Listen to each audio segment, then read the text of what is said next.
This episode of The Dig is brought to you by our listeners who support us at patreon.com and by Verso Books, which has loads of great left-wing titles, perfect for Dig listeners like you.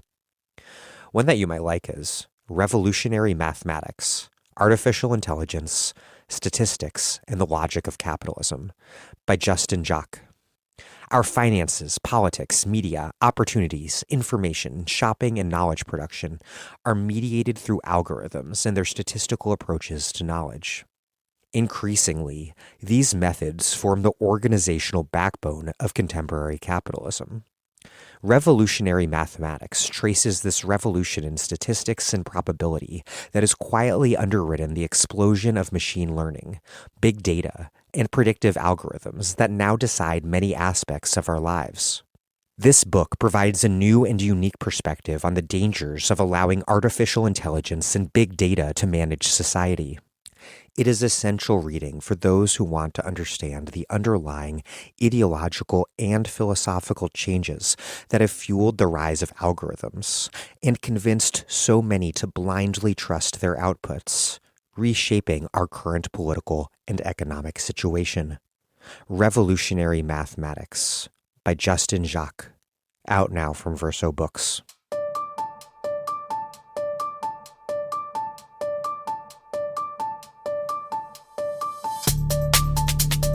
Welcome to The Dig, a podcast from Jacobin Magazine. My name is Daniel Denver, and I'm broadcasting from Providence, Rhode Island. Today is part 2 of my 2-part interview with sociologist Ho-fung Hung, the author of the book The China Boom, Why China Will Not Rule the World, and, out just now, Clash of Empires, From Chimerica to the New Cold War. In today's episode, we discuss the 2008 financial crisis, how China's response to that crisis deepened global and domestic economic imbalances and contributed to the heightening of geopolitical conflict, and then also this current situation, including the impact of the crises surrounding Russia's invasion and what that all means for the U.S.-China rivalry. That and a whole lot more, including why economic redistribution at home in both China and the U.S. is key to resolving core contradictions in the global economy and key to avoiding conflict increasing to the point of possible war.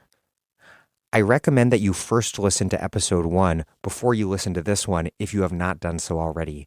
We discussed Chinese political economic history from the 18th century to 2008, particularly why capitalism did take off in England and later elsewhere, but did not take off in China in the late 18th or the 19th and early 20th centuries. And then how Maoist policy laid the groundwork for China's ultimate capitalist takeoff and spectacular boom. Part 1 was a really good interview, so listen to it first if you haven't yet. I'll keep this brief, but I know a lot of you are sitting there thinking, damn, I really should support The Dig at patreon.com/thedig, but you keep forgetting to, or keep meaning to do so some other time. I've been on the other end of these sorts of audio solicitations, so I feel you. But if that is you, I promise it'll only take a couple minutes to make a contribution. The alternative to me making all these requests would be to paywall episodes, which we are staunchly against doing. So please, do your part and we'll get you our weekly newsletter, and if you contribute $10 a month or more, a gift in the mail, a book or books, a tote bag, or a coffee mug. That's patreon.com/thedig. Also, please take a quick minute to rate and review the pod. We have 980 ratings on Apple Podcasts. Please rate and review us so we can get to an even 1,000. Okay, here's the second part of my 2-part interview with Ho-fung Hung, a professor in political economy at the Johns Hopkins University. He's the author of Protest with Chinese Characteristics, The China Boom, City on the Edge, Hong Kong Under Chinese Rule, and, out just now, Clash of Empires, From Chimerica to the New Cold War.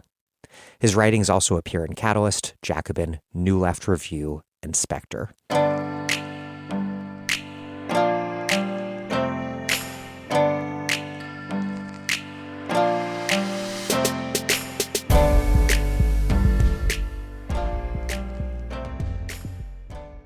The China boom and the rise of East Asia more generally played this specific role in the history of the world system, you write, as a response to the crisis that hit advanced capitalist countries in the 1970s. What was the nature of that crisis, and what role did the rise of East Asia in general, and then later China in particular, play in helping to provisionally resolve it? And then what about the resolution made it only provisional?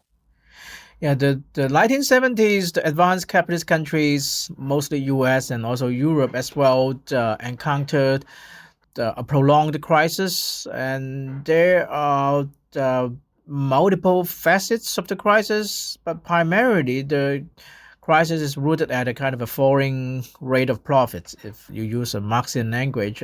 But even mainstream economics, they have their version of it is like falling productivity, falling profitability of firms. So among these advanced countries, that companies no longer as profitable as in the so-called golden age of post-war capitalism in the 1950s and 60s. There's many reasons of it, definitely, and one is the intensifying competition, because after the Second World War, after all the destructions, so there's a kind of lack in supply for all kind of demand. So whatever you make, vehicle, construction machine, there's a huge demand there, and it is very profitable. But after Japan and Europe reconstructed from the war and they developed very productive machines, then the capitalist market become more competitive. And another reason is this militancy of the laborers, organized laborers in the developed world, and then they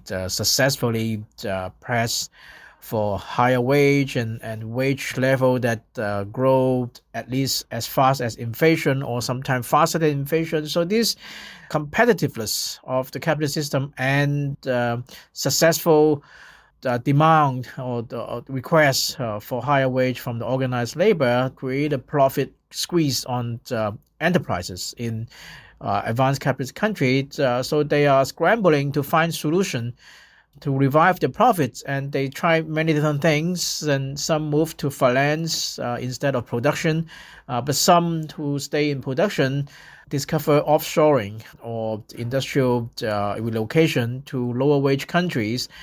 Initially, it was the East Asian tigers that caught in a kind of a geopolitical sweet spot at the height of the Vietnam War and the height of the Cold War. So Japan and the four tigers, including South Korea, Taiwan, Hong Kong, and Singapore, that is the frontier state of the capitalist world against the expanding, seemingly quite successful socialist bloc, enjoy free access to the US and European markets in terms of their manufactured products. So many manufacturers or retailers in the developed world, in the global north, took this advantage to move the productions to these East Asian states. And then it is the context in which these East Asian economies became very successful export-oriented industrializing economies, mobilizing their low-cost labor to produce goods for the developed world market. So it is one of the solutions of this crisis, and the consequence of it was to help facilitate the rise of the East Asian tigers. China played a major role in the global recovery from the 2008 financial crisis, but you write that it also was a major cause of that crisis. How did the provisional resolution of the crisis of the 1970s create the imbalances that ultimately paved the way for the 2008 crash? Definitely, that the provisional solution to the crisis in the 70s, as many see that actually it is a crisis that actually never went away. If you look at the profit rate of the major advanced capitalist economies, it never recovered to the 1950s and 1960s level. So in the 1970s, profit rates of major developed economies fall, and or in some mainstream economic language, that the productivity, industrial productivity, manufacturing productivity fell in the 1970s. It never recovered to the 50s and 60s level. And what they sought as a temporary solution is to move to this low-cost, low-wage region to suppress the costs of manufacturing so that the profit margin can remain, can be revived.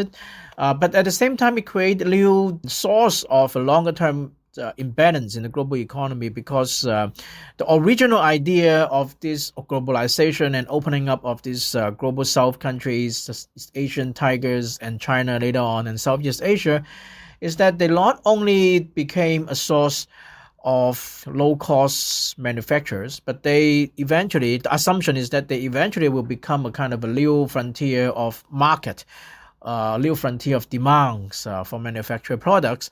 So help resolve the overproduction crisis, overaccumulation crisis that it was the root cause of the 1970s crisis. But in the end, that these Asian tigers in China and Southeast Asia, that the policy was to promote production and repress consumption and then promote exports. So in the end, at the aggregate level, the whole world economy, the problem of overproduction and overaccumulation actually got worsened because of entering of the productive capacity of Asia and China and large part of the global South. So it was the underlying imbalance that ultimately led to the series of financial crises, from the peso crisis in 1994, the Asian financial crisis 97, 98, and a series of crises in Turkey, Russia, Argentina at the turn of the new millennium. And the 2008 financial crisis is actually the latest round of the series of financial crises that got more attention and more serious because the epicenter is no longer in Mexico and Malaysia, Thailand, and Argentina and places far away, but right at Wall Street. So it is a kind of a series of a long crisis, and the underlying structural imbalance that led to this series of crises, including the 2008 crisis, was the imbalance between supply and demand in the global economy. That is the overproduction and overaccumulation issues.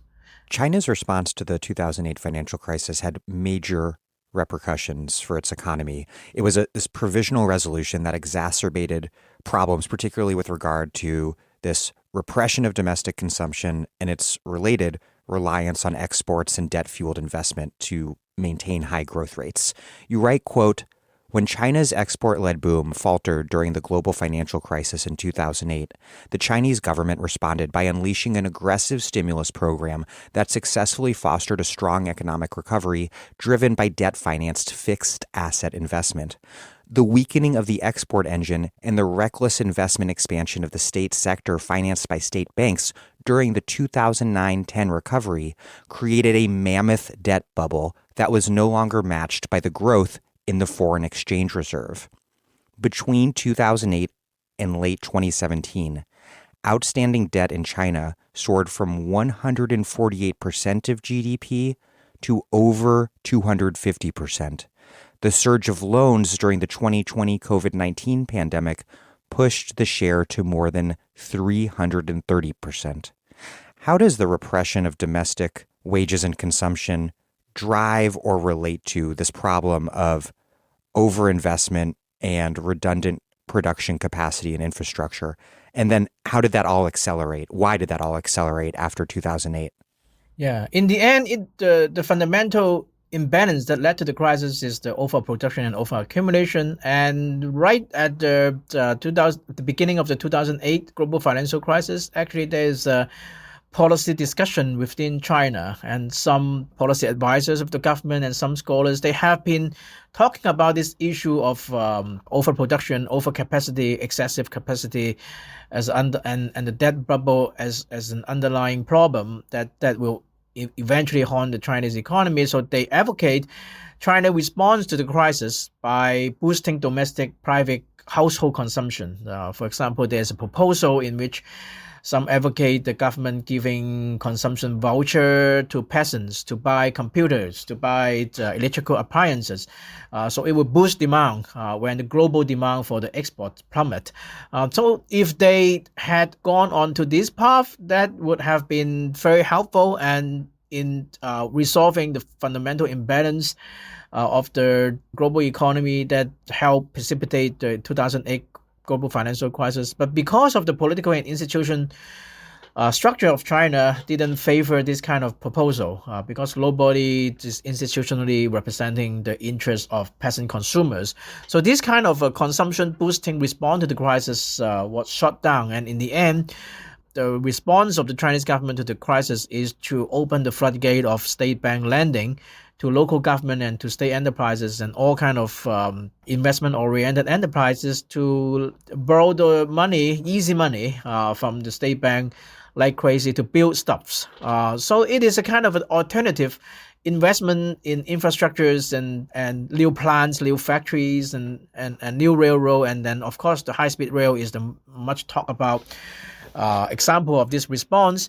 So this kind of response, of course, then create a instant rebound and strong rebound of China and many countries that export commodities to China. So in the aftermath of the 2008 financial crisis, places like Brazil and Zambia and Australia that export a lot of commodities to China didn't feel the heat of the global financial crisis because the Chinese rebound helped them a lot. Because this kind of investment-led rebound create new demand when they are building the stuff. They create new demand for steel, for commodities, for all kind of things, and the workers employed in the construction itself also become a consumer of some kind. But the problem of this kind of investment-driven rebound is that after the things are built, if you have over supply of these infrastructures and factories that were built, after they were built, they were a lot profitable. So as the units, maybe local government, maybe state-owned enterprise who borrow to build, and after the things are built, and they are a lot profitable. So they have a problem of not being able to repay the loan that they borrow to build, and then it becomes excess capacity that as the high-speed rail is hailed by many as a success story of China. Definitely it is in terms of technology and efficiency. But the profitable lines of the high-speed rail is not many. Many lines are not profitable. So after 2009 and 2010, the strong rebound, you see the Chinese economy start to slow down drastically, continue to slow down to a standstill because they run out of things to build, and they have just too much steel mill, and they have too much coal plant, and they have too much real estate apartments, have low customers to buy.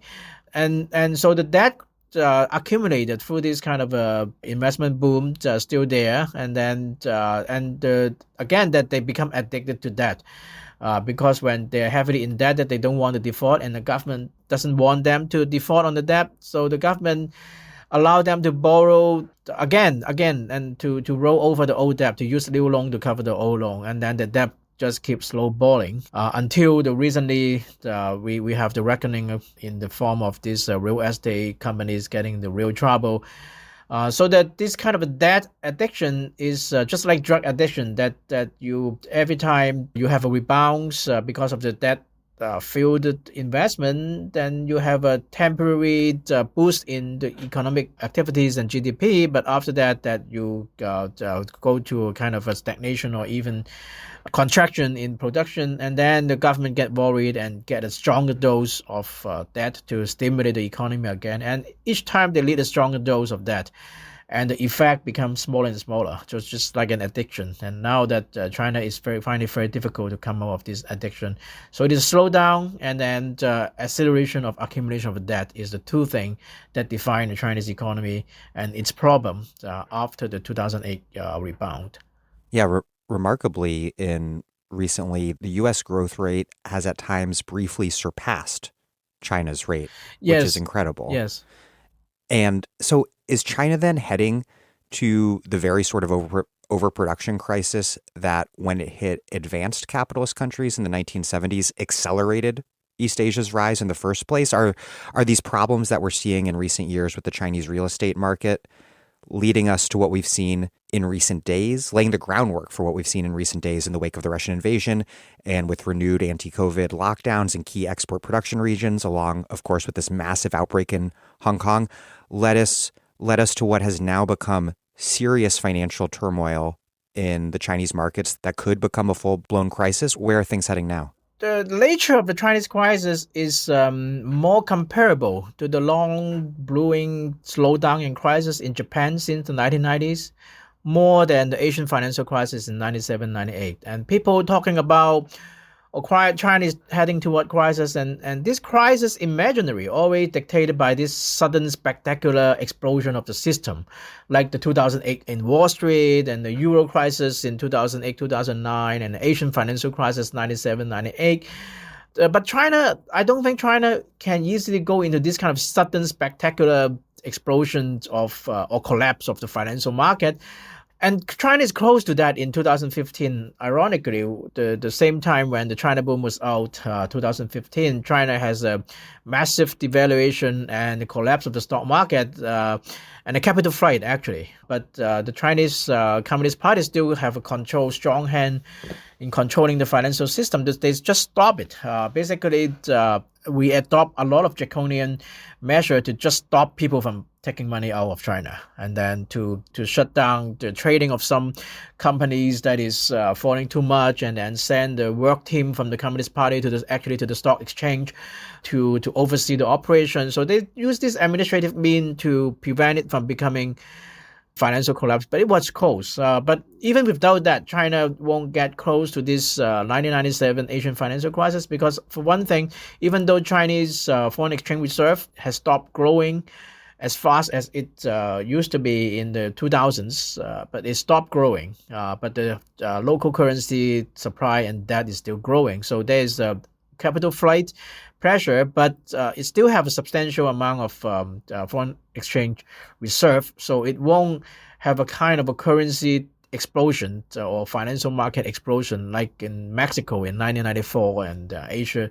like South Korea and Malaysia, Thailand in 1997, but it will be more like Japan. That is, the debt continue to accumulate, and then the economy become less energetic, less momentum of growth, and the government refused to let the unprofitable and indebted company to go bust, so they keep bail them out and become zombie company. So it is what happened in Japan after 1990s and in 2000s and so on and so forth. So China is more like that. It is not a spectacular blow up of the system or drastic blow up of the system, but the kind of a long stagnation and long slowdown, simmering crisis. They just keep buying time, but at the same time prolonging the crisis.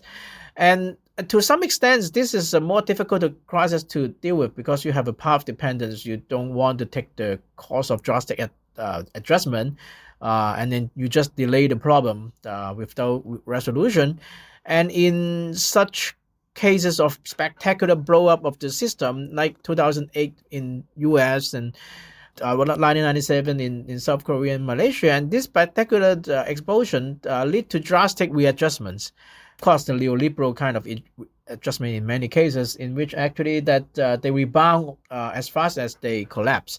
But for this kind of a Japan or China style long slowdown, it is getting deeper and deeper, more and more addicted to debt, and then it's more difficult to take out. And definitely, and the Chinese government has been scratching their head and trying all kind of method to try to find a new source of expansion to get rid of this kind of a long slowdown. And one is the accelerate technological upgrading that represent in the Made in China 2025. And also the Belt and Road is another way that a policy that China want to use to get over the long slowdown through capital export. It was these post-2008 domestic economic crises, you write, that also spurred the Chinese state to concentrate political power under Xi, which then in turn made the U.S. all the more hostile to China, all while repeated crises in the United States emboldened a Chinese state that increasingly saw the U.S. as in terminal decline. How did 2008 accelerate this shift towards authoritarian rule? Yeah, first of all, the 2008, China suddenly find that the U.S. Economic model is not invisible and it is very vulnerable. And at that time in China and elsewhere in the world, there's a lot of talk about the collapse of the U.S. dollar hegemony in the world and collapse of the U.S. financial system, that U.S. can never recover from that. And so there's a lot of talk. And then the perception is formed in many people's heads, in at least among the Chinese leader. And actually the Politburo of the Chinese Communist Party did have study group to study this like rise and fall of Greek power and such. And then they conclude that the US is in terminal decline and US will never recover economically and in terms of its international status. So it is the kind of a reckoning or perception that is formed and stuck in the Chinese leader head ever since then. Even though economically the U.S. did recover from the crisis and the U.S. dollar hegemony globally didn't collapse and actually was strengthened. After the crisis, it was the euro that was in trouble. But once the conception is formed that U.S. was in terminal decline and then that it is difficult to undo.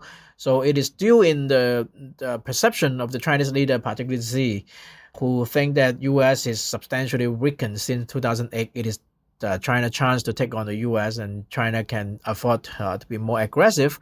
And at the same time, it is an economic necessity that with the 2008 global financial crisis and then the 2009, 2010 China rebound, and after China rebound taper off and lost momentum, and the economy enter into a stagnation, if not outright contraction mode, that many troubled and heavily indebted Chinese companies with the state backing.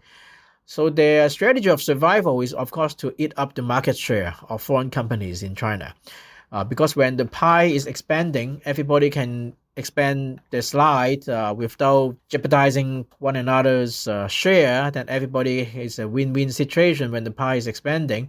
But when the pie ceases to expand or even contract, so it becomes a zero-sum game and cannibalism of some kind, that if you want to expand your profits and your market share, you have to eat up the market share and profit of your opponent. And then it turns out that many dominant enterprise in China, they are either outright state-owned it, or even if they are private enterprise like this real estate market and tech company, they have state backings and they have insider connections in the party state. So they become very aggressive in helped by the Chinese regulator and the Chinese state to eat up the market share of the foreign investors in China, and in many cases also trying to appropriate technological advantage and edge of foreign partners and foreign competitors, again facilitated by the state. And then so this competition between foreign companies, especially US companies and Chinese companies within the Chinese market, became so intensified. So much so that many U.S. corporations, later we find out that they have been complaining to the U.S. government to do something to help them, to help their situation in the Chinese market. They complain that they are unfairly targeted and squeezed by their Chinese counterpart, sometimes even their partners. So it is the economic underlying force that led to the deterioration of U.S.-China relations. It was very much reflected for the first time when the then Chinese President Hu Jintao visiting the White House in the U.S. in 2011, that President Obama is for the first time told President Hu Jintao that we have a problem, that our companies, U.S. companies in China is treated unfairly. They complain about intellectual property theft and things like that. So telling Hu Jintao, you have better fix it. So it is the first time in open that a U.S. president mentioned this kind of problem, that many U.S. corporation has been complaining behind closed door about the Chinese situation. And China's increasing capital exports abroad after 2008 also increased tensions with both the U.S. government and U.S. corporations. Definitely. That first they complain about the situation in the Chinese market. It is reflected in many member surveys of the American Chamber of Commerce in China. And later on, they complain take to the third market. That is mostly developing countries market. Because one remedy or attempt the remedy of the Chinese government to rescue the profit falls of many Chinese enterprise is to help them create new demand in overseas market, and it is the background of the Belt and Road project. That is Chinese government and Chinese state bank lend money to developing countries in Asia, Pakistan and Kazakhstan and Sri Lanka and all the way to the Middle East and even Europe. And actually, Ukraine is one of these Belt and Road countries. So these Chinese state entities and state bank lend money to them. And then what people find out is that the traditional IMF and World Bank loans or Asian Development Bank loans to developing countries, they might have some policy string attached that if you borrow the loan from the IMF, you need to pursue certain kind of neoliberal policy. Chinese loan doesn't have this kind of a policy precondition for this loan, but they have a procurement precondition, as people now find out, that if you borrow money from Chinese entities, one condition is that you need to use the money to hire a Chinese company and to use Chinese materials and Chinese products to build your infrastructure that you borrow money for, a stadium, a railroad, and highway, and port facilities, and so on and so forth. So it is a very explicit external kind of stimulus that the Chinese bank lend money to foreign countries in the developing world to create demand in this country for Chinese overly supplied steel and high-speed rail train, coal plant. And coal plant is one item that Belt and Road is engaged in. And the Chinese bank lend money to developing countries to build coal plant by Chinese contractors using Chinese materials. So it is this export of excess capacity to developing countries create a competitive pressure for many American companies and European and Japanese companies in these developing countries. One very interesting example is actually construction machine makers like Caterpillar in the US. And Japan has their leading companies as well, and European as well. Ever since the Belt and Road take off, and all these Belt and Road countries are buying Chinese construction machines overwhelmingly at the expense of this, for example, Caterpillar and other European and Japanese construction machines. So this kind of situation deteriorate for the American companies, that they find that they not only in a kind of a tough competitive situation with the Chinese companies in Chinese market, but also even in the third market in the developing world, in the Caribbean, Latin America, Central Asia, South Asia, Middle East.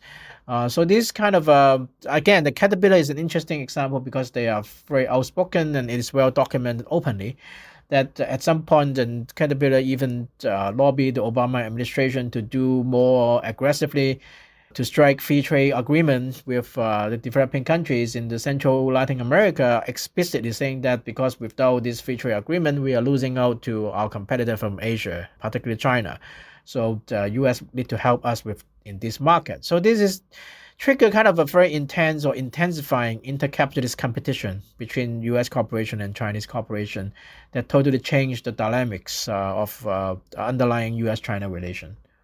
I want to return to U.S.-China relations in a moment, but first, since we're on the subject, I want to talk a little bit more about how this is all playing out across what was once called the Third World. To what extent has China's massive overseas investment, on the one hand, and the Chinese demand for raw materials provided by African and Latin American countries, to what extent has that provided an alternative to these countries, to the West, that empowers them within the world system? And to what degree does it simply represent a new form of colonialism, this time with a Chinese face?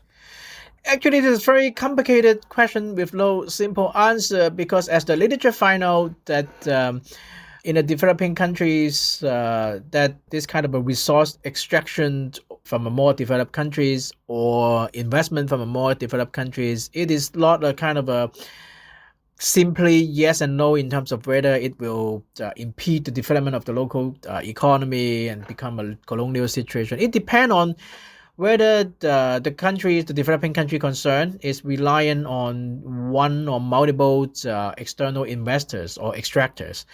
What happened? So the China expansion in the developing world, its impact really vary from country to country. For some country who has a lot of investment from the traditional global north, Europe and US, and at the same time China is expanding, so their country is better off because that they are courted by multiple powers, China becoming the new powers, so that they can basically strike the best deal and paying one against the other, paying China against the US or Europe, and it is a situation in many Southeast Asian countries because China's influence and economic inroad has been expanding in their economy, but at the same time, they keep the traditional European and American companies and investments so that they can play one against the other and get the best deal.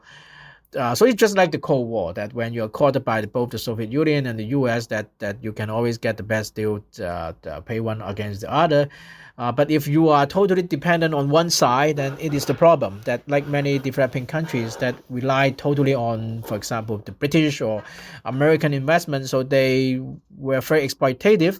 And on the other hand, if countries become very dependent on Chinese loan and Chinese investment and Chinese company in mining, they are also the countries that now we figure out more and more. It was not clear in 10 years ago because the Chinese presence in those places were new. The many long-term effects haven't shown up yet, but now that China in many places are long enough that people start to find the issues that this kind of debt dependency and also the traditional problem of kind of external more developed economies came and extract the resources and take the most valuable and profitable parts away to make to process the raw material elsewhere, and then the local economy just like being plundered of the raw material without much benefits in return. So it is all this very familiar pattern. Did show up in cases in many Latin American countries and African countries, and so much so that it become an electoral winning strategy that you can accuse the opposition can always accuse the party in power of colluding with the Chinese companies and taking away our resources and corrupt, and then run it on this platform and then seize power and win election. It happened in Zambia.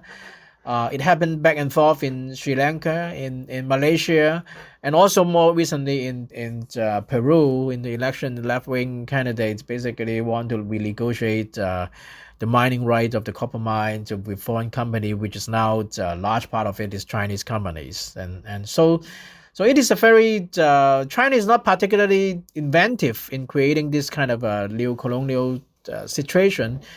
Chinese companies just behaving like other capitalist companies in the global north in the past when they establish mining or trading and investment relation with these developing countries. They just want to maximize their benefits. And from a state perspective, they want to use this investment to maximize their security interests, geopolitical interests. So they're just following the footpath of the old global north powers and neo-colonial power. And again, that the effect on the ground in the developing world depends on whether the developing countries in question can keep multiple quarters and pay one against the other and get the best deal, or they become overly dependent on one supplier of capital. And of course, it also depends on whether the local government in those developing countries, whether they had a strongly institutionalized and state with good capacity to negotiate with all this external capital. One big question, you write, is, quote, whether China's economic achievement in recent years is an exceptional phenomenon that will not be replicated by others, or whether its achievement is a precursor of similarly rapid growth in other populous developing countries. And there's sort of two sorts of developing countries to consider here. One, really big countries like India, and export-reliant countries in Latin America and Africa, which we were just discussing.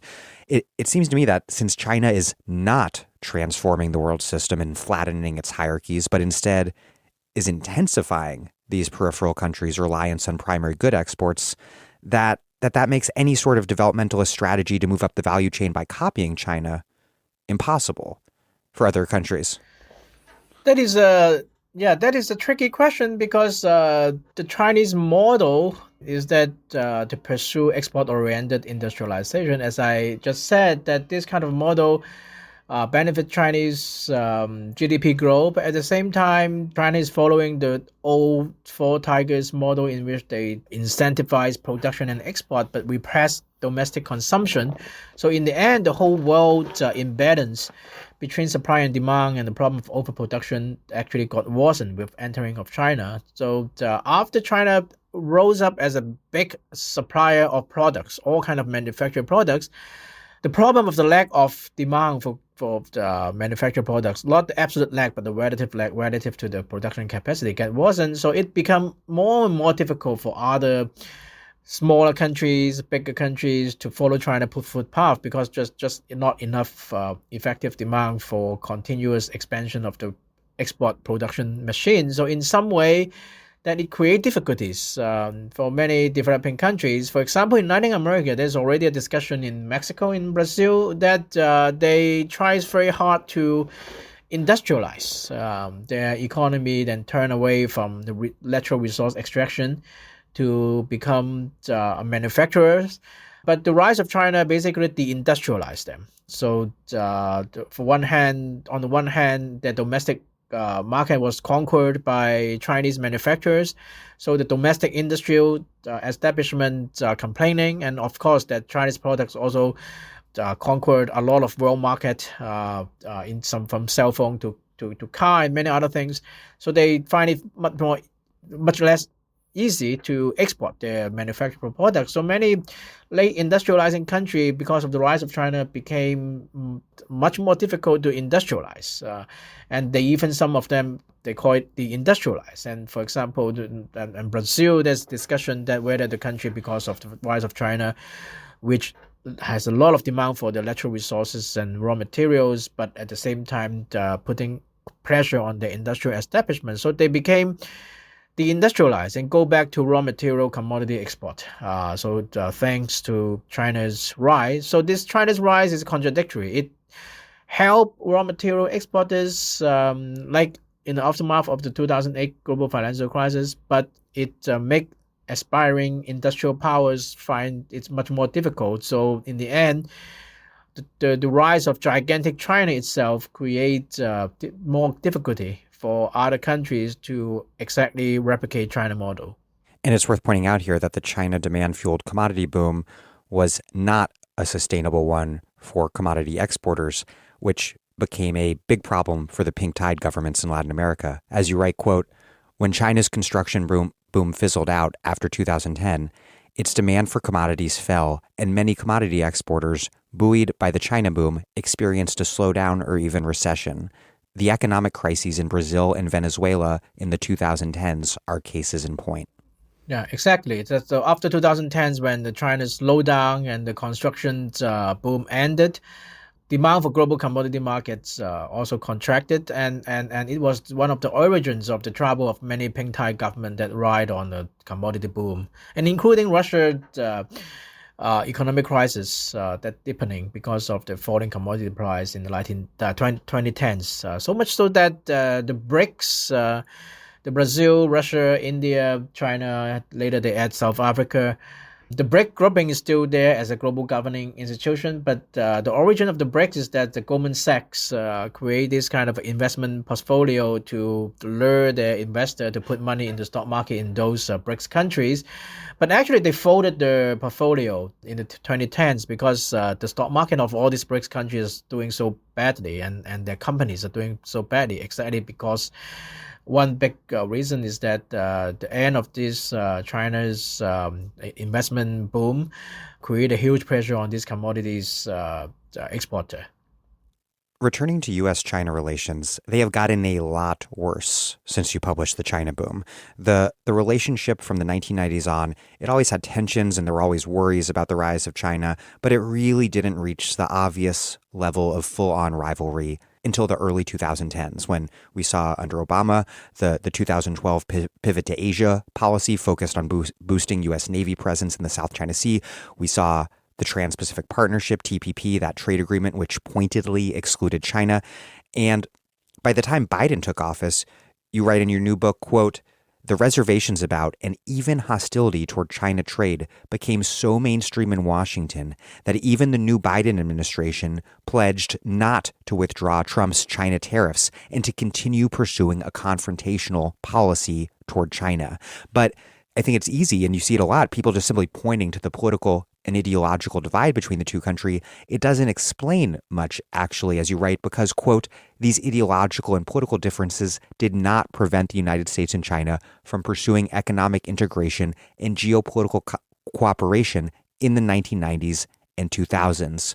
We therefore need to explain why the U.S.-China symbiosis of the 1990s and 2000s suddenly turned into rivalry in the 2010s, given that the political and economic systems of neither country underwent any fundamental qualitative change. And as you were just alluding to a few minutes back, your new book, Clash of Empires, argues that the key change that ushered in this massive shift was that U.S. corporations that had previously protected the U.S.-China relationship from criticism and opposition from foreign policy hawks, from organized labor, human rights groups, and certain manufacturers, that those corporations began to sour on China because China, as we discussed earlier, in the wake of the 2008 economic crisis, began to squeeze U.S. corporations, all while undercutting their business around the world. What was this shield that corporate America provided to U.S.-China relationships from the 1990s through the aughts, and what finally caused U.S. corporations to withdraw that shield?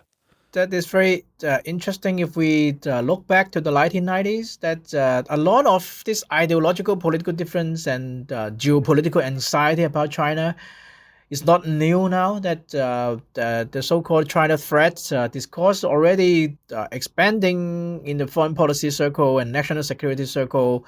The acquisition of all this human right problem of China definitely was very widespread ever since the 1989 crackdown of the democratic movement. And the interesting thing is that in the 1990s, that in the national security circle and the foreign policy military, and they are as concerned about China as today. And you can see that a lot of incidents and for example that this and also China also showing the ambition to become more and more dominant in the Asia Pacific region. Now they call it Indo-Pacific. And then this kind of a territorial dispute and conflict involving China and its neighboring states actually start to surge in the 1990s. And in the 1990s, we have a lot of incidents of geopolitical confrontation between China and the U.S. from the Taiwan Strait crisis in 1995-96, when China shoots missiles across the Taiwan Strait to try to scare off Taiwan people in the first presidential direct election. They see it as a move toward independence. And then the Clinton order kind of aircraft carrier group to sail through the Taiwan Straits. And so it's a high tension. And 1999, in the Kosovo War, that U.S. bomber destroyed the Chinese embassy in Belgrade and killed a number of Chinese embassy people there. And it created a huge tension. And of course, in 2001, there was the South China Sea spy plane. So it's all these geopolitical tensions and acquisition of Chinese human rights issue. But back in the 1990s, and more so in the 2000s, these kind of geopolitical and human rights concern never became mainstream among the political elite. So it was only in the national security, military, diplomatic circle. But in terms of the whole government of the U.S., from George W.H. Bush to Clinton to George W. Bush, that they were never mainstream. Then the key issue here is that the U.S. corporations were very, very keen to lobby on behalf of China to kill any initiative and any action and any policy and any bills in Congress that no matter whether it is related to economic or geopolitics or human rights, but they will lobby on behalf of the Chinese government to kill those bills.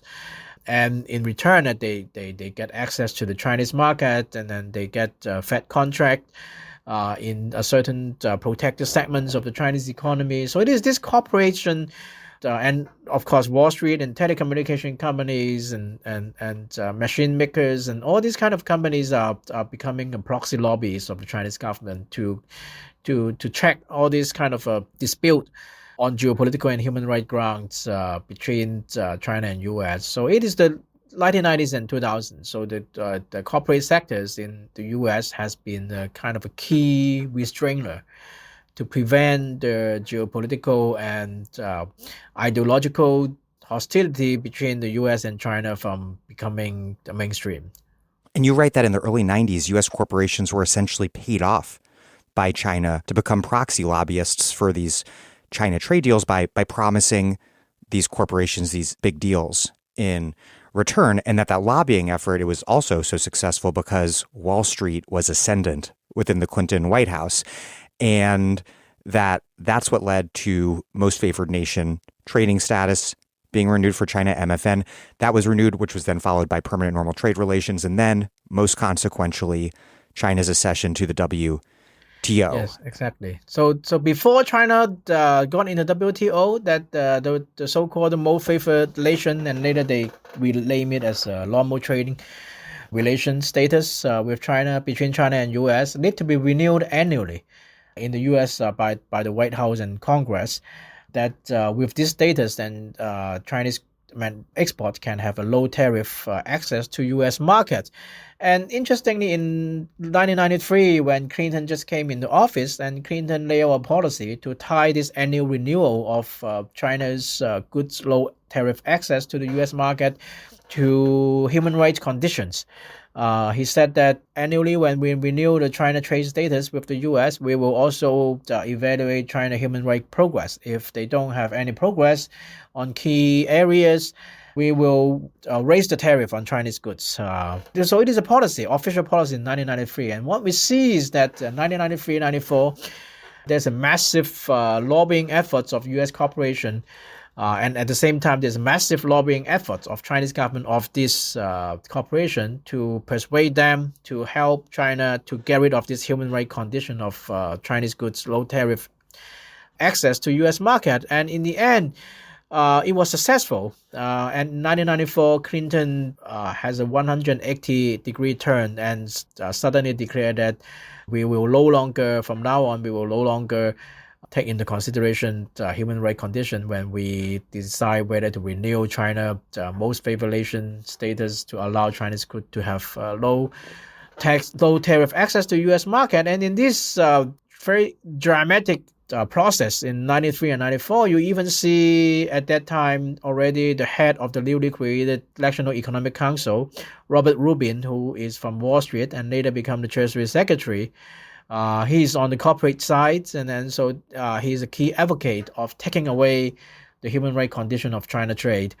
And he openly argue through the media with the State Department, because the State Department at that time in the Clinton administration, it was staffed by a lot of people. It was right after the Cold War and the democratization of South Africa and many places. So they are very optimistic to use trade and economic relation as a tool to promote democracy and human rights. So there's a lot of this kind of liberal internationalists like Madeleine Albright. Yes, exactly. Liberal internationalists. So they really want to, and including at that time in Congress, Nancy Pelosi. So they openly debate and argue with Robert Rubin. And Robert Rubin is saying that it is not good and let us take out the human rights thing. And then the State Department officials and Nancy Pelosi will openly say that, no, we are not taking out that. There's no consideration about that. It is working. And in the end, of course, that Robert Rubin became, as you mentioned, that it is also related to this Wall Street influence ascendancy in the administration,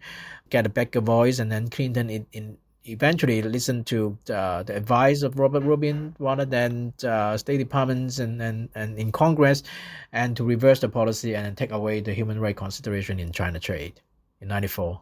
You write that it was only, quote, as an ex post justification that the Clinton administration fomented a theory of constructive engagement, according to which free trade with China could empower China's private enterprises and the middle class, which would in turn push for political liberalization. I mean, this was like the big idea of the 1990s. Is it fair to say, given the history that you tell here, that this liberal internationalist rhetoric defending neoliberal globalization always covered for this more basic and really base economic motive?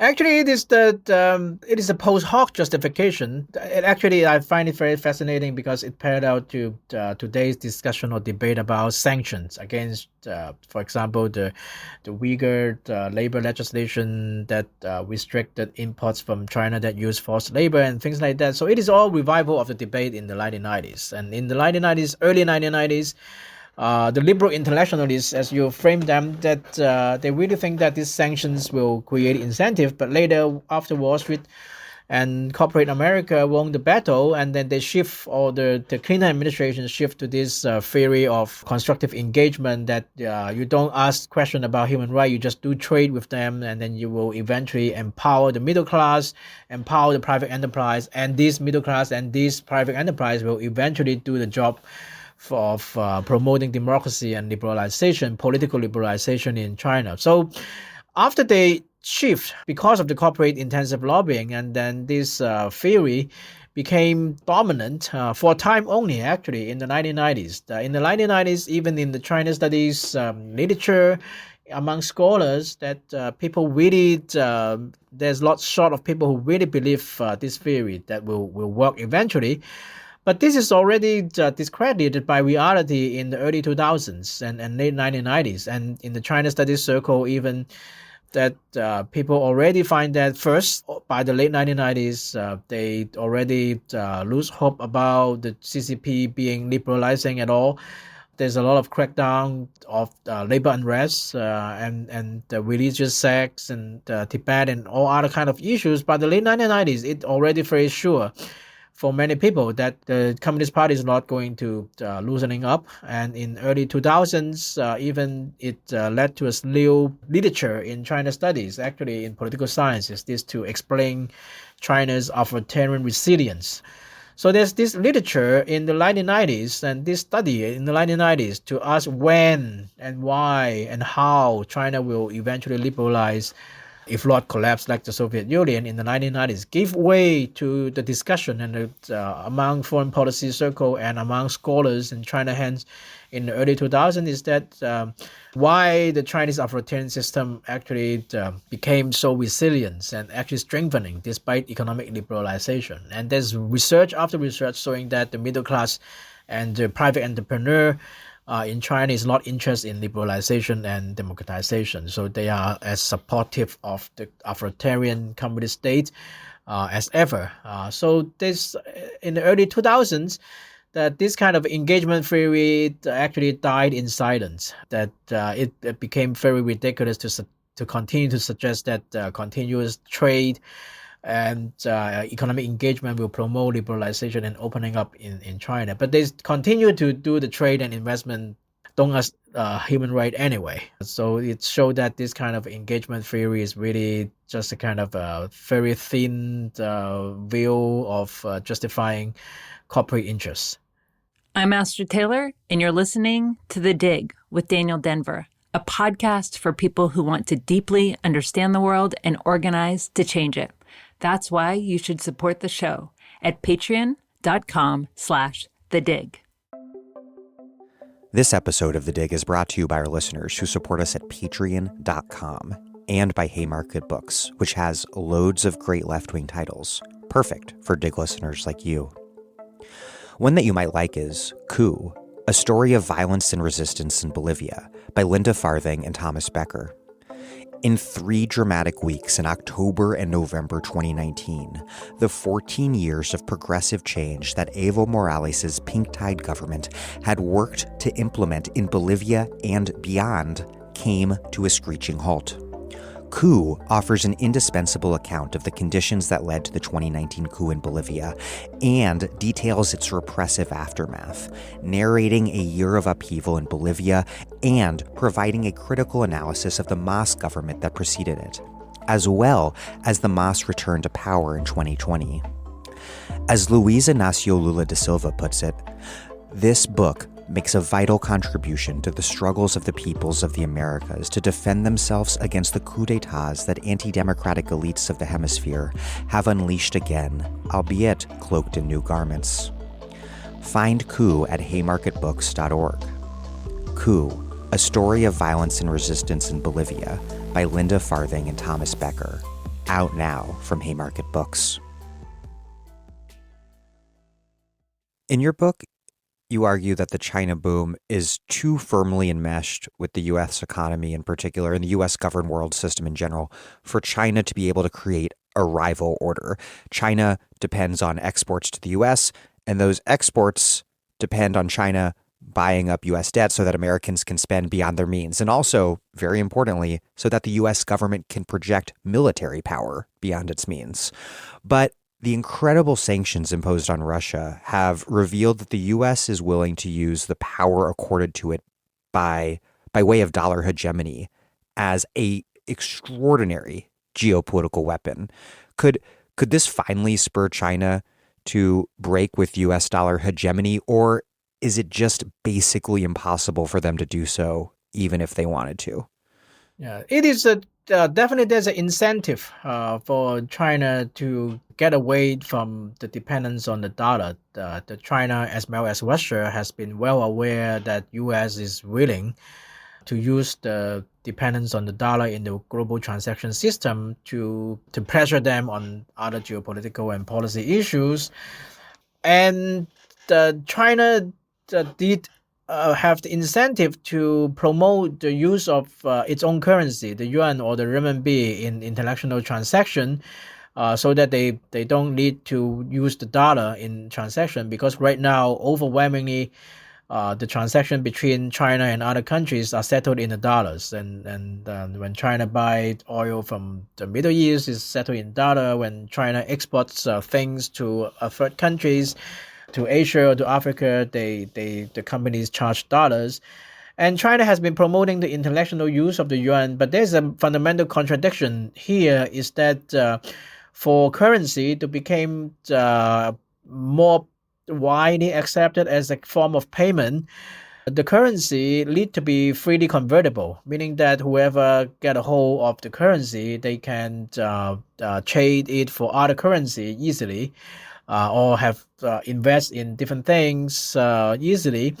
But the problem is that the Chinese currency is not yet fully convertible, because the Communist Party is very, very reluctant to open up its financial market and financial system. That they see this kind of opening up of financial system to allow the freely convertibility of the currency will lead to speculative flow of hot money in and out, and then China will be very vulnerable to this international financial speculator. So they are right about it, And they're not wrong. And they're not wrong about that. they're not wrong about it. They're right about it. So they're very. This is the last thing that China want to open up is this financial system. So it's why it is so.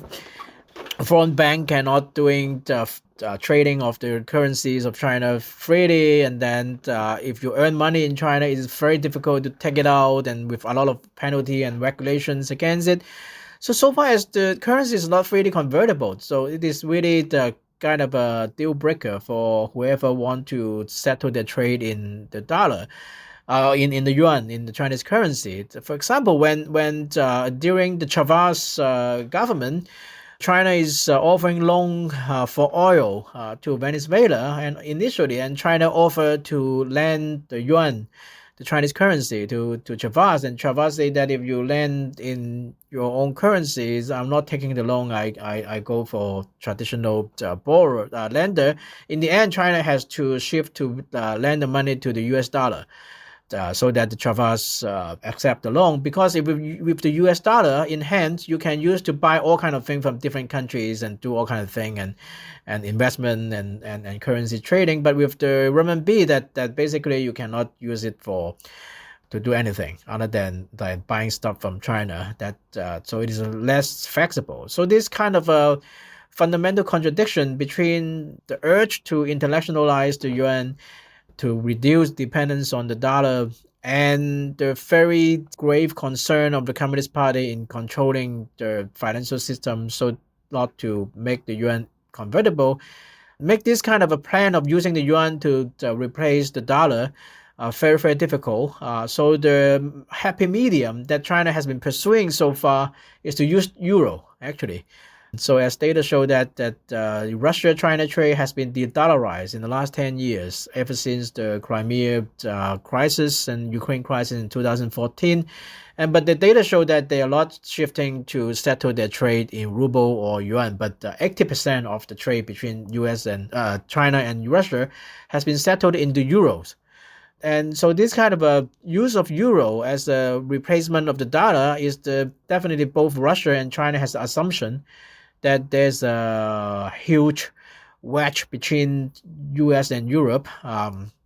So exactly, by the way, it is also not anymore. Not anymore. So this Ukraine crisis is caught them by surprise that actually US and Europe actually now come back together in unison. So the assumption is no longer true. And actually, it is also the assumption of Saddam Hussein. And in the late 1990s and early 2000s, is one background of the second Iraq invasion is that when the euro was being born at the turn of the 21st century in early 2000s, Saddam Hussein basically has an agreement or deal or understanding with the French and the German that if they help Saddam Hussein to break the UN embargo, then they promise that they will denominate the export of their oil if the oil can flow and export in the world market again, not in the US dollar, but in euro. So it is a great threat to the US dollar hegemony at the time, and some people even go as far as arguing that it is one underlying reason why the neoconservative think Saddam Hussein is a threat, because it will destabilize the oil market and make euro the kind of alternative currency for the dollar. So this Saddam Hussein and Russia and China always assume that they can drive a wedge between Europe and the US. So to de-dollarize, they don't necessarily need to internationalize their own currency, but just shift to euro. But now we are in a different world now. This assumption no longer holds. China and Russia, of course, occupy very different places in the global economy. And it seems clear that this constrains China from pursuing anything like the autarkic strategy to protect itself in the way that Russia had tried to do ahead of the invasion, though Russia's ability to insulate itself is coming up obviously against very hard limits given the surprising severity of the sanctions. But on the other hand, would China's place in the global economy also constrain the U.S. in applying the sort of geoeconomic power accorded to it by the dollar hegemony to punish China in the way that it is currently punishing Russia? Because punishing Russia in this way has already created extraordinary economic blowback. Doing this to China seems like it could be just catastrophic for the globe. Definitely, that the China-U.S. economic linkage is much deeper and much more extensive than the Russia-U.S., even Russia-Europe linkage. And it is on both ways. So it is why even if within China that there is a debate, and in the fall this year there will be a party congress to seal the deal about Xi Jinping serving another term, and you already see some establishment elite within China also having different voice about whether this aggressive rhetorics and stance to confront the U.S. is need to be readjusted, because on the one hand that it is unimaginable if U.S. do a sanction on China like they are doing on Russia. They can stop importing Russian oil, the gas in which is like less than 5% of U.S. import, but U.S. cannot totally shut down all China's export to the U.S. because many things are relying on Chinese supply.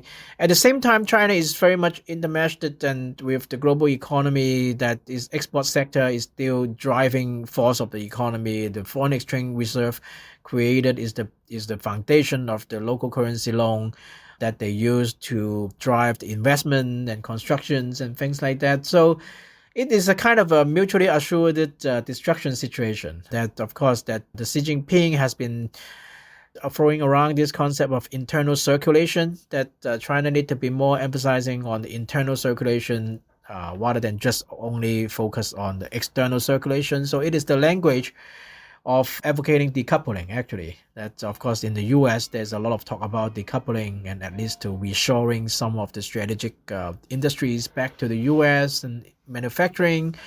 And in China also, that there's a certain tendency to emphasize this decoupling might be good. And there's, of course, there's a push and pull, and then there's the opposite forces, and think that is not a good idea.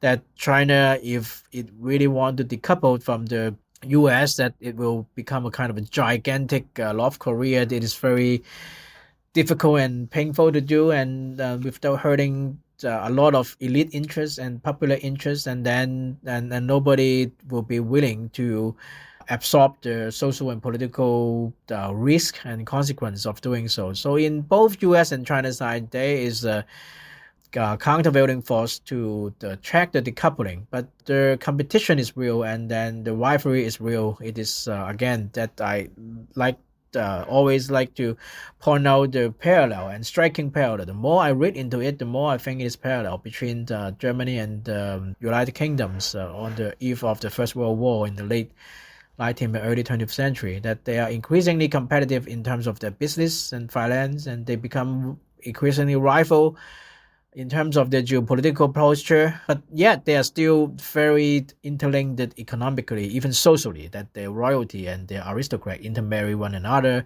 There's a mutual investment and trade, but yet that this push and pull in the end moved toward off balance and became impetus of this world war. But we are not yet at that tipping point, but I see a lot of similar dynamics and tensions and forces at play in U.S.-China relation now, very similar to the UK-German relation a century earlier. How concretely could the relationship move from rivalry to war? I'm cautiously optimistic. First, that China is exporting capital and competing with U.S. capital in the third market in the Belt and Road country. But at the same time, you see that China right now confronting all these kind of issues of capital exporter. That is, you export capital to a faraway place, and then you need to protect the investment, and then so you need to also project your political or even military power to protect your investment in those faraway places.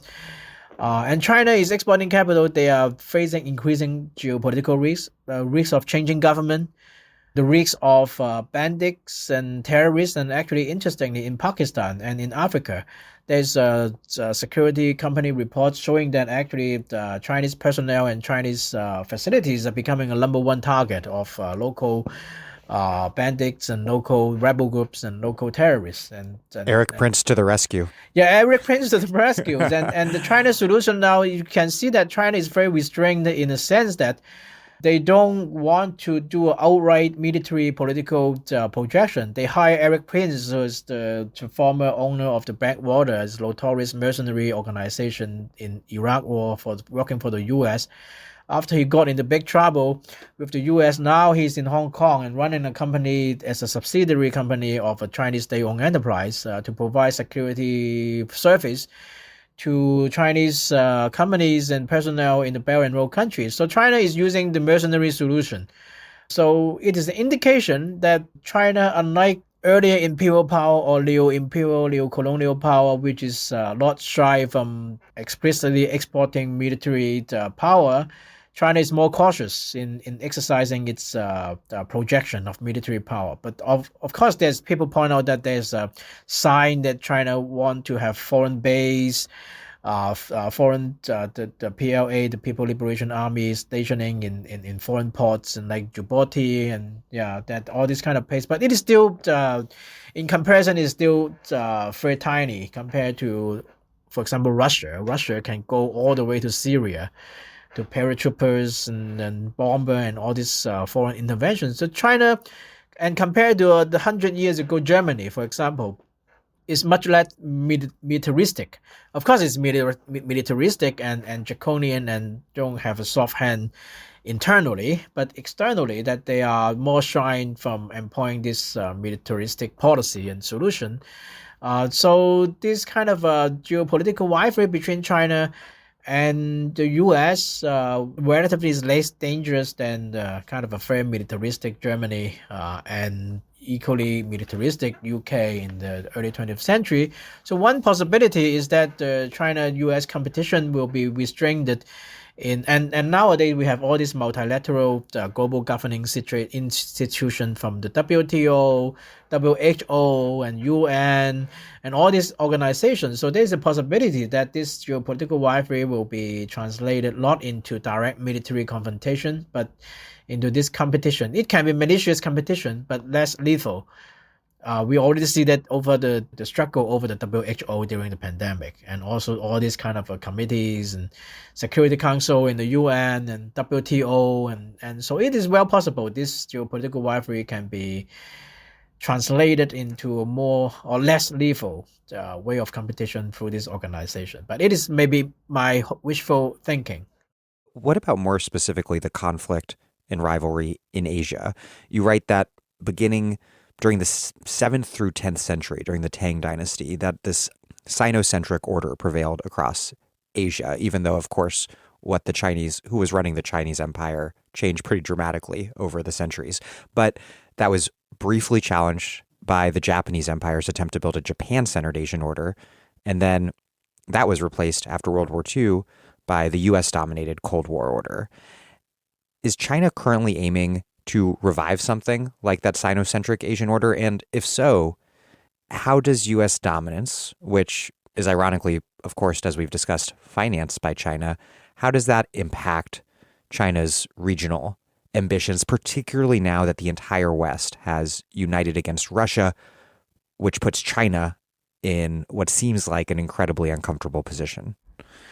Actually, this is an interesting point because before the Ukraine war, most recently, that China did see a parallel between the China situation and the Russia situation, and it is very explicitly expressed in the February 4th joint statement between Putin and Xi Jinping during the summit during the Winter Olympic opening. They issued a joint statement saying that China support Russia's opposition to NATO's presence in the former Soviet state.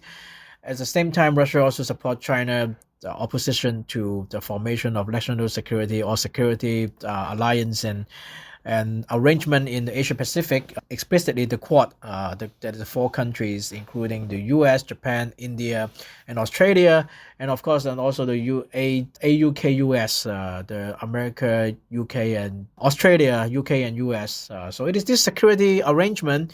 And of course, that the contentious issue is about Taiwan and South China Sea and all these the Southeast Asian countries who have territorial dispute with China. And under the Cold War, these states are all client state of the U.S. empire. But in the last 10, 20 years, then China definitely trying to expand not only their economic influence, but also political influence in all these states, and including Cambodia is the one in which China has longest, deepest relation and politically the most friendly with China. And there's Chinese expansion of influence in further abroad is Sri Lanka and Nepal, because Nepal has the Maoists that traditionally and historically linked to China's government, and even the non-Maoist politicians want to use China influence to cancel out the Indian influence to maintain more autonomy of the country. So you already see that China has been trying to expand the political influence among these smaller states in Asia. They are the historical, the triple vessel of the old Chinese empire.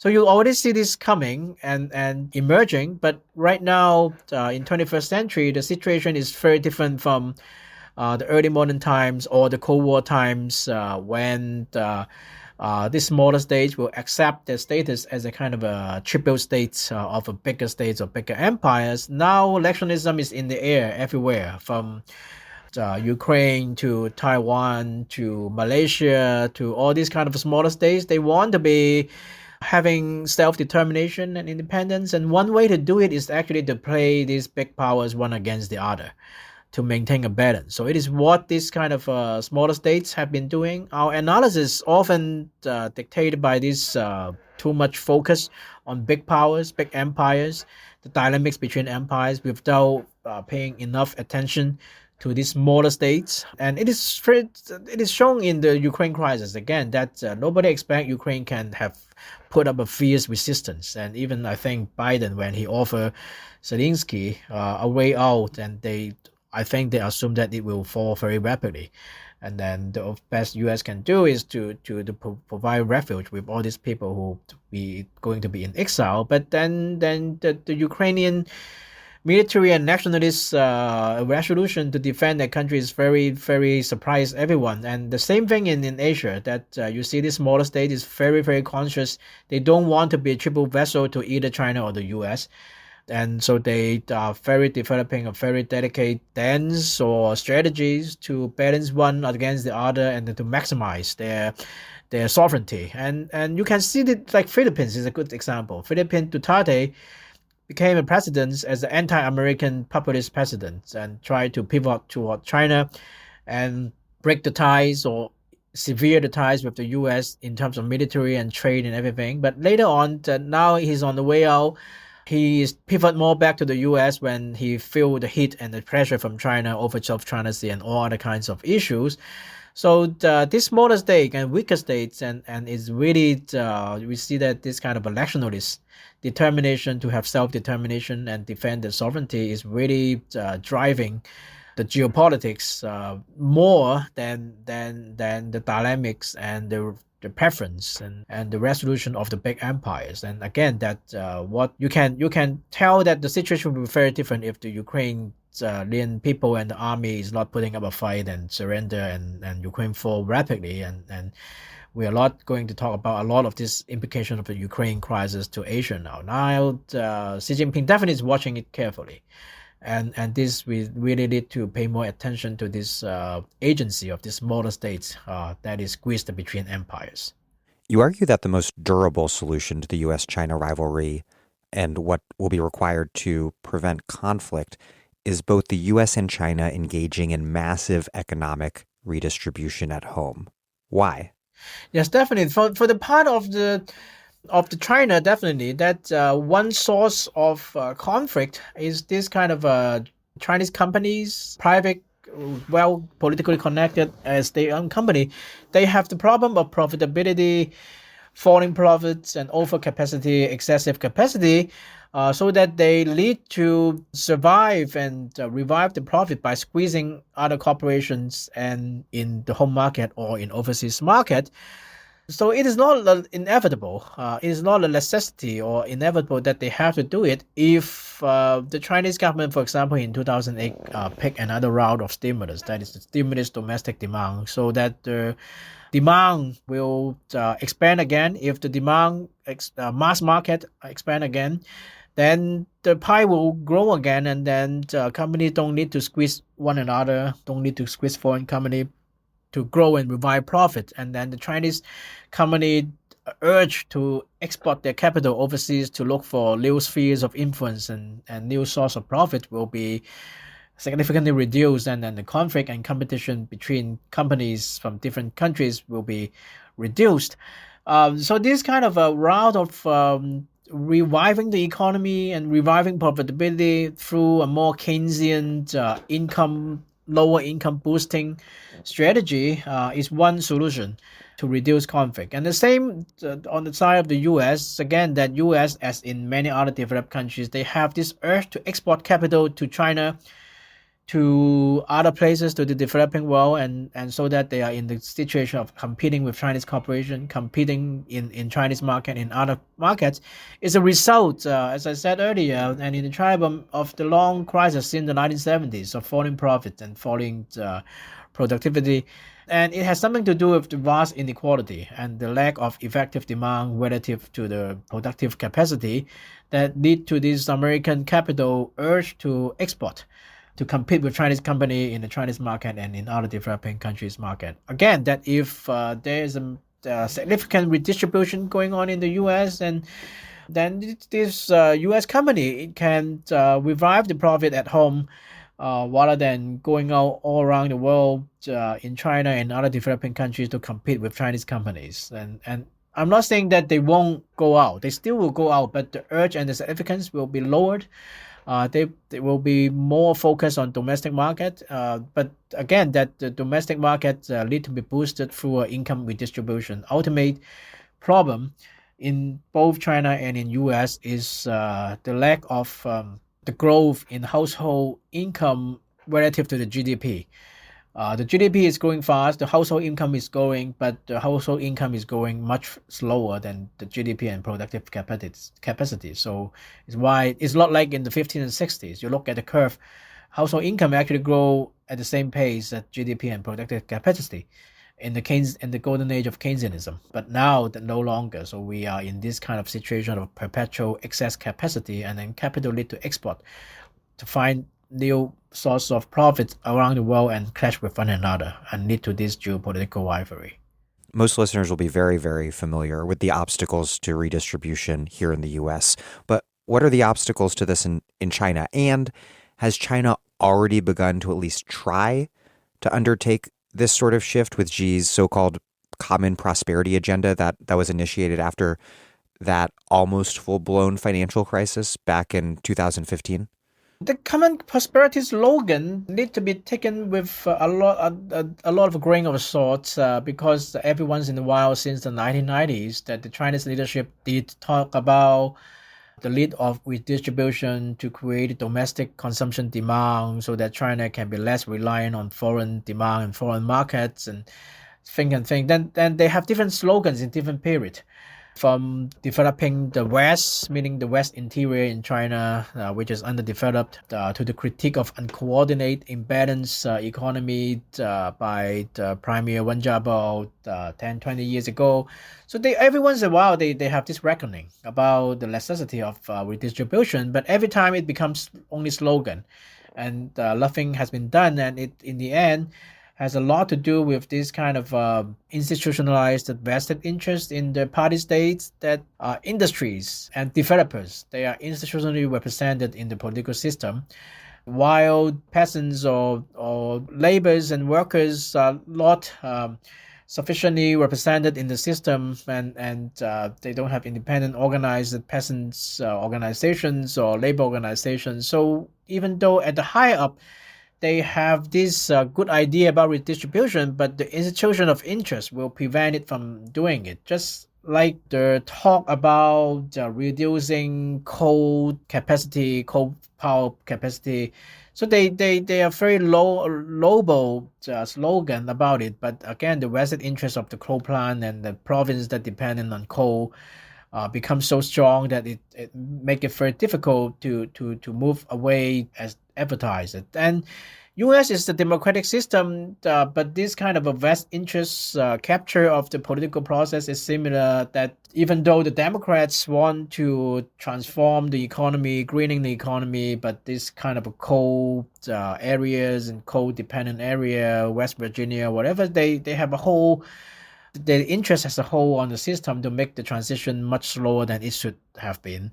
So this is the different political system, but in this regard of in the regard of facilitating redistribution, it is easier saying it than actually getting it done. So this common prosperity slogan is yet another attempt to talk about the significance of redistribution that we have been seeing recurrently over the last 20, 30 years. But it is very well possible that it will end up like the previous round, that is a slogan and not much is accomplished in the end. So we will need to see what is actually done. Speaking of coal, what about U.S.-China climate cooperation? Is that possible, given how bad the relationship has gotten? John Kerry, the U.S. climate envoy, has said that he's going to make climate a separate track from everything else, but I don't see how that works. It depends on what exactly we are talking about. Definitely, many data show that China is already the world leading producer of solar panel, wind turbine. And in that regard, that definitely there's the incentive for the U.S. to increase the import of this kind of a China-made green products. But what is complicating the issue is that one reason of U.S. corporate complaint about China is that this early on during the Obama administration, I have an example mentioned in the Clash of Empire book is that this green technology company, they were in the lead, but then they collaborate with the Chinese company. The US company provide the high-tech components and the software, and then China build the wind turbine. And later on, that they find that the Chinese partners is actually it is a court case, and it is confirmed that and the Chinese companies did concede that wrongdoing and pay a huge fine for that. That they hire somebody within the American company to appropriate all these patents and design and technology so that China can build the wind turbine without the high-tech components and the software provided by the American company. So it is happening a lot in this green high-tech sector. So it is another the countervailing force, and saying that if we want to cooperate with China in green technology and importing more China green product, but at the same time American green corporations are being hurt by this intellectual property appropriation that actually help precipitate the trade war in the first place. So it will complicate it. It's very difficult to really disentangle the green cooperation and other issues like intellectual property disputes and trade war. And on the other hand, that China is rolling out green technology-based products and wind turbine and solar panel impressively. But at the same time, the China coal sector is also expanding and exporting coal capacity to the Belt and Road countries. So it is what people noticed, even though that Xi Jinping has been saying that China will stop exporting coal plant and financing coal plant, but data to show that this continue. And again, it will take some time for people to realize that whether they really mean it or just saying it without doing it. So this China has a green technology sector that become part of the West interest to vie for government support for the expansion. But at the same time, the old sectors, the coal sector in particular, is also a huge politically very powerful vested interest that has a hold on the political process. So in terms of China's transitioning to a more green economy, that it really will need to break this kind of political hold of this vested interest. It is again that this kind of a green cooperation between China and US is it should happen. It should be supported, but it is very difficult to be disentangled by this from these issues of protectionism, trade dispute, and intellectual property dispute, and also the vested interest control of the political system of both sides. There are two final key topics I want to cover before we finish: Hong Kong and the pandemic. First, Hong Kong. Hong Kong historically played a major role as this intermediary financial in-between point between China and the rest of the global capitalist economy.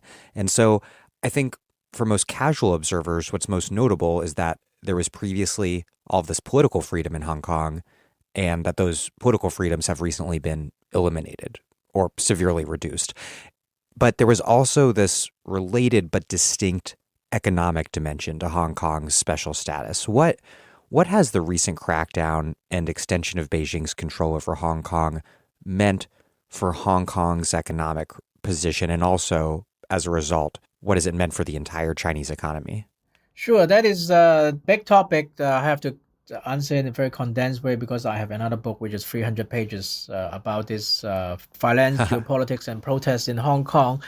So China has been facing a dilemma over Hong Kong ever since the sovereignty handover in 1997, because on the one hand, China want Hong Kong to be an offshore financial center to resolve China's own contradiction of its lead to connect to the global financial system, but its political imperative of shielding the Chinese financial system from global high finance, as we discussed earlier, that CCP want to have full control of the financial system, but yet Chinese company and Chinese entity lead financial service and financial plumbing, all kind of connection with the global finance. So the solution is developing Hong Kong as an offshore financial market. So it is part of China, but at the same time, it has its own currency, it has its own central bank.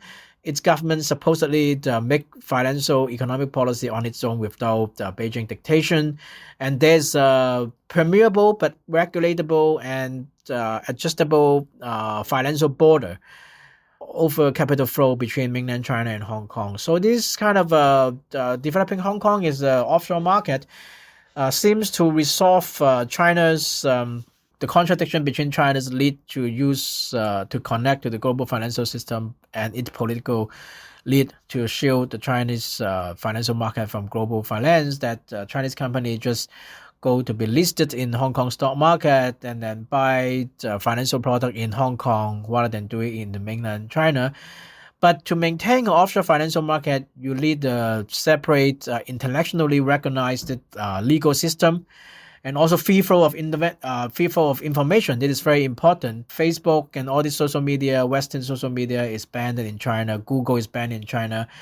There's no free press in China, but in Hong Kong, up to very recently, they do have a free press, so they can find out all this corporate wrongdoing, corruption, and they have social media. So it is very important to maintaining a offshore financial center that people do business.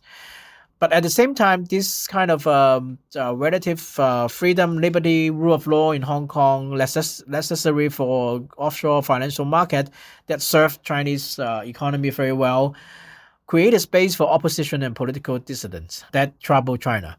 So it is China use Hong Kong to solve the contradiction between its imperative to get connected to the global financial system and its political imperative to not opening its financial system through Hong Kong. But at the same time, it created a new contradiction between the necessity to maintain certain freedom, political freedom and rule of law in Hong Kong, and the creation of a kind of opposition, political opposition in Hong Kong that make China increasingly uncomfortable. So the result is a showdown in 2019 and the crackdown in 2020. So it is Hong Kong is in a kind of uncharted territory now. That the China's Xi Jinping ideal situation is that they crack down on the political dissident and could destroy the free press and everything else, but to maintain the financial freedom. But whether you can maintain the financial confidence in the offshore market and without political freedom is very difficult because now we already see, not only because of the pandemic, but also because of before the pandemic, that a lot of private equity company, even with a mainland Chinese background and Chinese tycoons in Hong Kong and some international business in Hong Kong, are starting to move away from Hong Kong to Singapore. Actually, Singapore is not a democracy, but it is separate from mainland China enough that they don't need to worry about the government bias towards the Chinese government against them. But definitely after the crackdown in Hong Kong, many financial firms are still watching how bad the situation will get, but many people already in the financial sector already prepare for the worst, and it is shown in the pandemic. The containment of the pandemic, it become a politicized.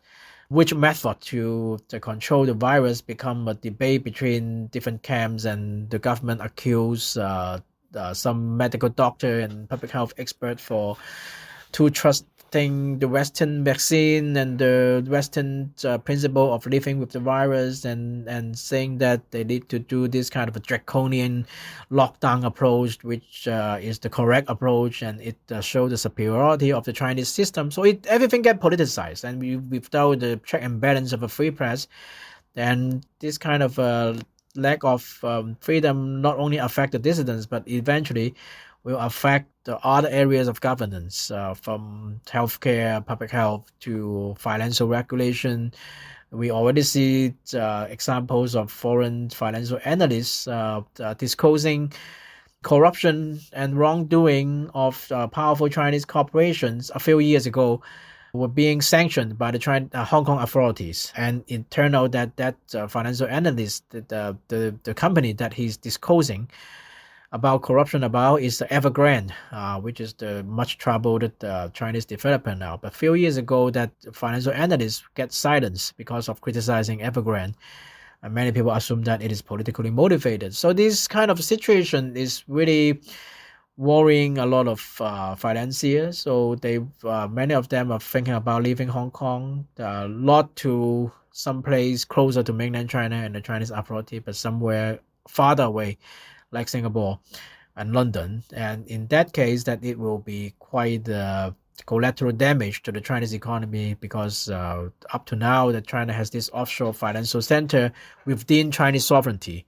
But if this offshore financial center move or disperse to other places outside of Chinese sovereignty, so it would be a net negative on the Chinese economic lead. Finally, how has China's experience managing and experiencing this pandemic impacted the state's domestic legitimacy on the one hand, and then its position and legitimacy within the world system on the other? Because China has, of course, generated a lot of ill will overseas, but in pointed contrast to the West, it probably saved millions of lives at home as well.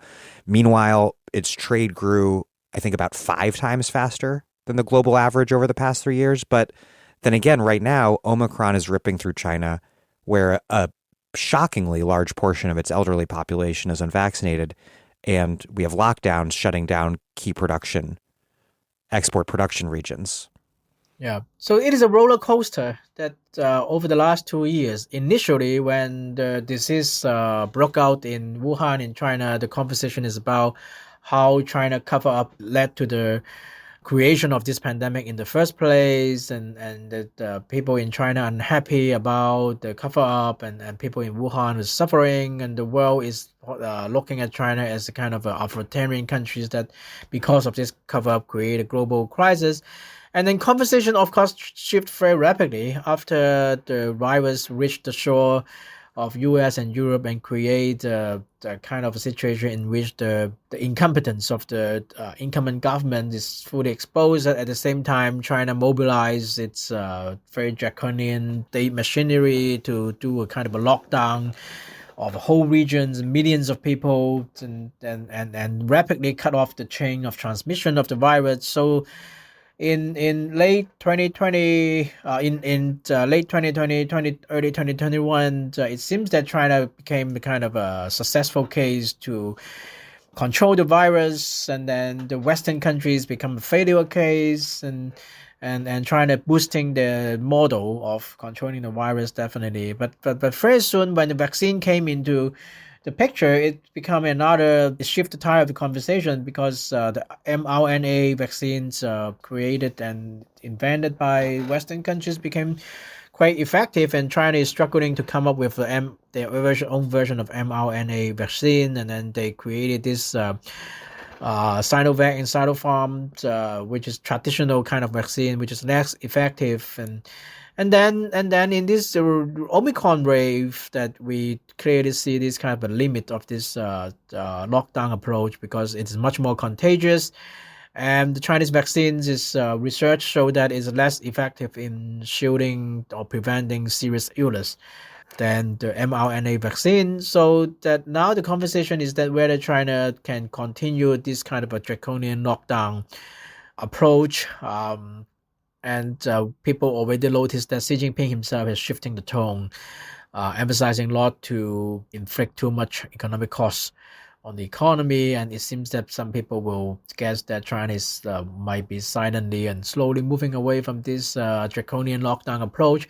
It's still early to tell. And of course, right now, the perception is that it seems that US and Europe and other Asian countries from Singapore to South Korea, Japan, Taiwan is coming out. Not Taiwan, but most countries are coming out from the virus pandemic through these the mRNA vaccines, and while China is stuck in this kind of draconian lockdown with a heavy economic price to pay, so while they're still struggling to develop their version of mRNA vaccine. So this kind of which is doing better, who is doing better, and lead to this legitimacy question globally and domestically is still shifting. But definitely that the deterioration of relation between U.S. and actually the rest of the world with China because of the pandemic is very true and certain, because no matter how well China did in containing the virus in the middle of the pandemic, it still cannot get rid of people's perception that China is not cooperating in the WHO investigation about the origins of the virus, and China still hiding a lot of information and data, and it's impeding international scientific investigation into the origins, and China early cover up is still a problem that people would argue reasonably that if China had meet knowledge about the existence of the virus earlier, then maybe a global pandemic would not have erupted in the first place. It can be well contained right in China, in Wuhan.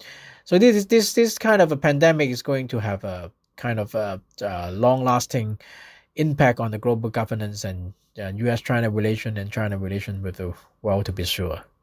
Well, Ho-fung Hung, thank you so much for all your time. Thank you very much. Thank you for having me. My pleasure.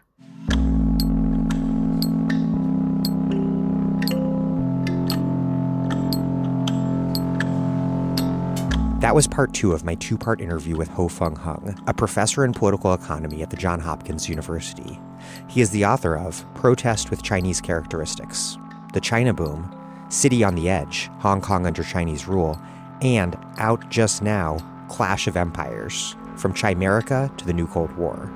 His writings also appear in Catalyst, Jacobin, New Left Review, and Spectre.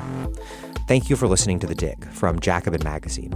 As Marx once said after noting that, if the emancipation of the working classes requires their fraternal concurrence, how are they to fulfill that great mission with a foreign policy in pursuit of criminal designs, playing upon national prejudices, and squandering in piratical wars the people's blood and treasure?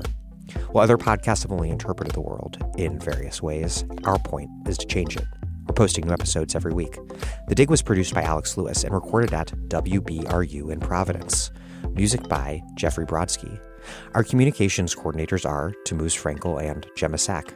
Our senior advisor is Thea Riofrancos. Check out our vast archives at thedigradio.com. Follow us on Twitter at thedigradio and find us wherever you get podcasts and subscribe to this podcast. If it's on iTunes, please also leave us a nice review. Those reviews and ratings help introduce us to new listeners. But what really and truly does that is you telling other people that you know in real life or online that you like the show, why they'll like the show. Please make propaganda for us, and do find us at patreon.com and make a monthly contribution to keep this operation up and running strong. Even a few bucks a month is huge.